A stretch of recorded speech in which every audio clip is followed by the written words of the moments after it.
Chaque voyage commence par un pas qui nous mène vers des destinations inconnues. Une aventure de l'âme, de l'esprit et du corps, un pèlerinage holistique. Commencez votre marche avec Dieu.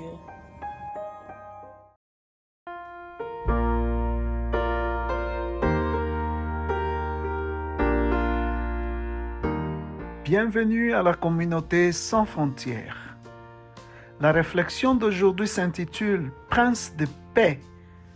Alors que nous préparons nos cœurs pour Noël, nous nous rappelons que Jésus n'est pas venu ajouter plus de bruit à notre monde. Il est venu apporter la paix précisément là où nous nous sentons les plus fragiles.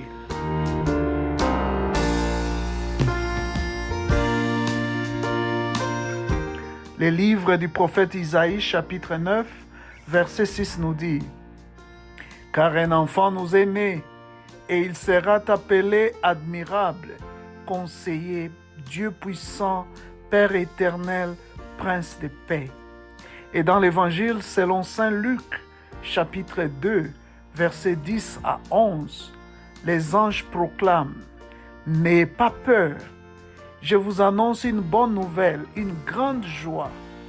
Aujourd'hui, un sauveur nous est né. » La paix n'est pas l'absence de problèmes ou de défis liés à la vie. La paix est la présence d'une personne, Jésus, le Prince de paix. Isaïe parlait à un peuple qui marchait dans la confusion, la peur et l'instabilité. Et aujourd'hui, beaucoup d'entre nous comprennent cette réalité.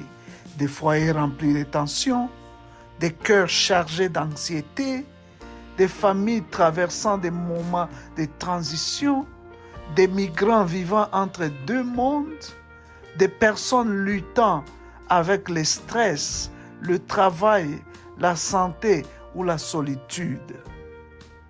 Dieu ne dit pas « arrange tout et je viendrai ». Il dit « je viens dans la lutte là même pour te donner la paix ». Lorsque les anges sont apparus au berger, ils n'ont pas dit « vous contrôlez tout ». Ils ont dit « n'ayez pas peur ». Noël nous rappelle que la paix n'est pas quelque chose que nous fabriquons. La paix est quelque chose que nous recevons. La paix signifie que Dieu est avec toi dans la tempête, Dieu te guide dans l'incertitude, Dieu combat pour toi dans le silence, Dieu guérit ce que personne ne voit, Dieu façonne ton histoire même quand tout semble inachevé. Le Prince de paix n'enlève pas toutes les difficultés, mais il apporte le calme, la clarté et le courage au cœur même des épreuves. Alors aujourd'hui, respire. Laisse ton cœur se reposer. Libère le poids de ton esprit. Jésus est là. Jésus est proche. Jésus est Emmanuel. Dieu avec nous, Dieu en nous, Dieu marchant à nos côtés.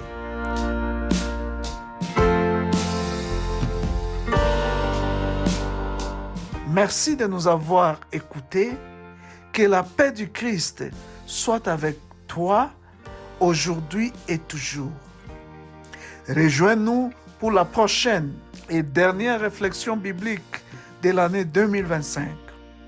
Alors que nous continuons à grandir spirituellement et que nos cœurs passent des terres sèches à des terres fertiles de paix.